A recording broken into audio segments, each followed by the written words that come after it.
All right, students, today our topic is polymer. All right.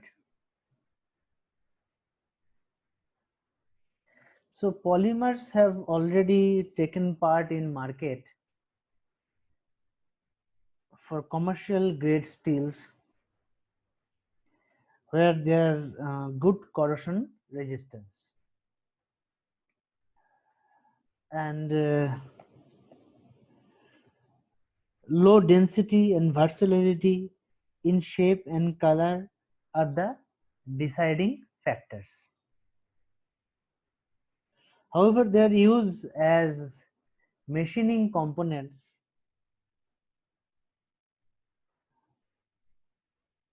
are still limited due to low strength and inferior high temperature resistivity.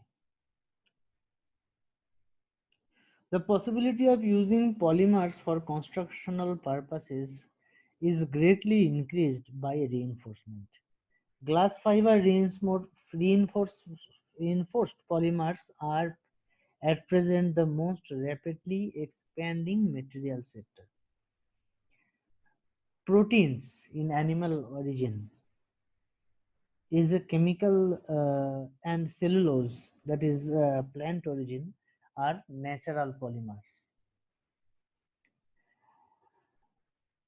However, we shall deal mainly with synthetic and organic, that is plastics and rubbers, and inorganic, that is silicon polymers, in this video lecture. A polymer is a chemical substance made up of repeating units of molecules to form a long flexible chain. That is the definition of polymer. Let me brief you again. A polymer is a chemical substance made up of repeating units or molecules to form a long flexible chain. Each repeating unit is called a monomer. Here I have also described the word mer means a unit. Therefore, monomer stands for single unit. The word polymer means many units joined together by a chemical reaction. Polymers are composed of many thousands or millions of atoms joined together into a giant molecule, which are composed of a large number of repeating units called monomers. So a monomer, by polymerization, it becomes polymer. So a polymer, there are two main substances, two main types of polymerization reaction can be distinguished as addition polymerization and condensation polymerization. In addition polymerization, there is a chain reaction involves straightforward addition of monomers of the same kind or of different kinds. The conditions required for addition polymerization are usually temperature, pressure, and the presence of a catalyst.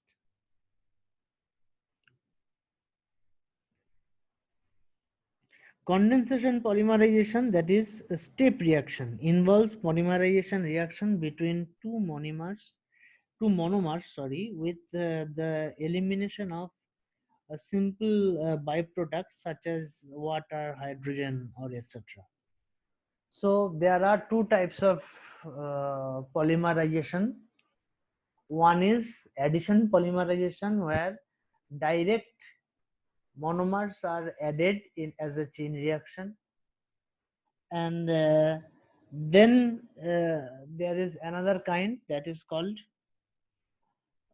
condensation polymerization, whereas it is like a step reaction, like a reaction, and the byproduct is water or some simple byproduct. Structure of polymers consists of a large number of repeating molecules to form a long flexible chain. The atoms in the repeating molecules are strongly bonded to one another through the formation of valence bonds. The molecules in the long chain are connected together due to weaker secondary bonds. In a polymer, therefore, a large number of molecules are joined together end to end into a series of long chains. The chains may be independent of each other.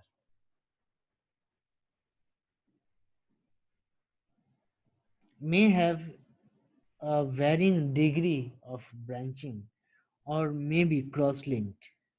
Linear and cross-linked structure polymers are normally flexible, and the flexibility decreases with increase in chain length in the amount of branching. Cross-linked and network polymers are more rigid, and the degree of rigidity increases with the degree of cross-linking. Polymers with a wide range of properties can be obtained by controlling the degree and type of polymerization.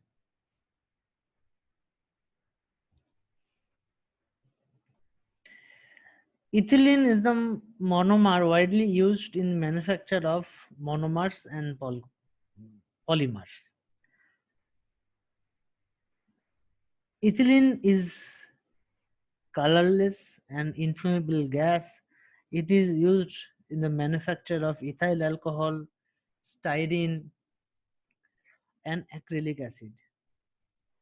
If the hydrogen atom of the ethylene monomer is replaced with OH molecule, it forms the monomer of vinyl alcohol. If one hydrogen atom is replaced with a chlorine atom, then it forms vinyl chloride. If two hydrogen atoms have been replaced by two chloride atoms, then it forms vinylidene chloride. So you can all see that the monomers and the polymers, how the reactions are done. So classification of polymer.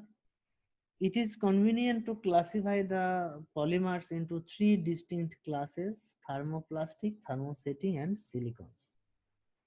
Thermoplastic materials belong to their linear or branch chain polymers, which are obtained by addition or condensation of polymerization of monomers.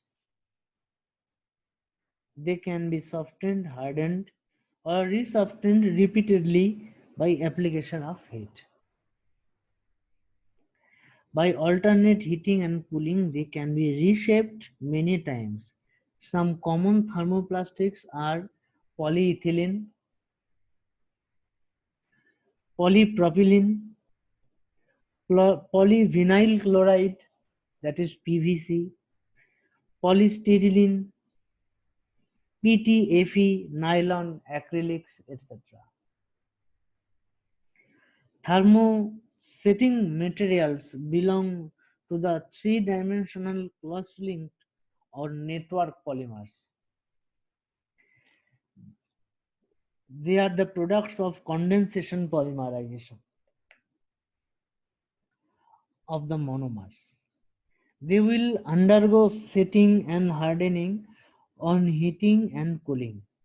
Once they have been set and hardened, they cannot be remelted and return to their original state. However, they do not retain hardness as at elevated temperatures and become soft when heated at temperatures above 170 degrees centigrade. Once heated and hardened, they will not return to their original flow condition. Common thermosetting materials are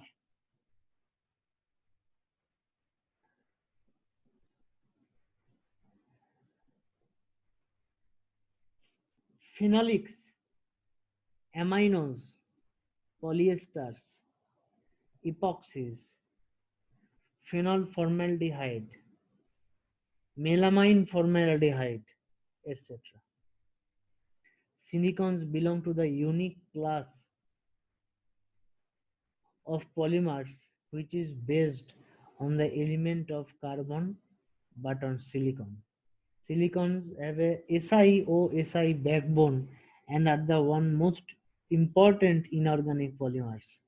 A variety of silicon polymers can be produced ranging from low viscous fluids of linear chain to rigid cross-linked chains. These are characterized by high dimensional and high thermal stabilities, chemical inertness, low toxicity, and good electrical and anti-adhesive properties. So you can see the classification of polymers here. One is thermosetting polymer, as I have already discussed. They are usually applied on molding powders as casting resins. They only soften in the initial fabrication stage and then harden by further polymerization to a brittle material. These polymers become hard and infusible on first heating and cooling to room temperature, and they cannot be remolded or reshaped by subsequent heating because decomposition occurs before the melting point is reached. So this is about thermosetting polymers. These plastics consist of long straight of branched molecules with numerous links between them, that is bakelite, epoxy resin. Scrap cannot be reutilized. So they do not have a resale or a scrap value. Then there is thermoplastic polymer. They may be readily molded or extruded because of the absence of crosslinks and are capable of repeated softening and hardening on heating and cooling. They are mainly long, straight, or slightly branched molecules in the chains to be held close to each other by secondary weak forces of the type van der Waals force. During heating, as the temperature increases, the secondary forces are reduced and the sliding of these long chain molecules can easily occur one over another at a reduced stress level. They are highly plastic and are very easy for molding or shaping. They have low melting temperature and not so strong as the thermosetting plastics. Since they can be repeatedly used, they have a resale value. Mechanical properties are sensitive to the sunlight. Exposure to temperature may cause thermal degradation. Breakdown of some bonds. Some commercial thermoplastics are polyethylene, PVC, PTFE, etc. I have already gone through that. And this is the polymerization mechanics, which I have already told you about. There is an addition, that is simple. The monomers will be added, that is addition polymerization. Yes, the linear polymerization or a branched polymerization, it is the cross link of a polymer. This is the regular copolymer, random copolymer, block copolymer. Yes, and this is condensation polymerization, where some amount of simple byproduct is reduced. So this is degree of polymerization. I think we will consider it in my later lecture. So this is all about the basics of polymerization. Please stay safe and stay inside. Thank you very much.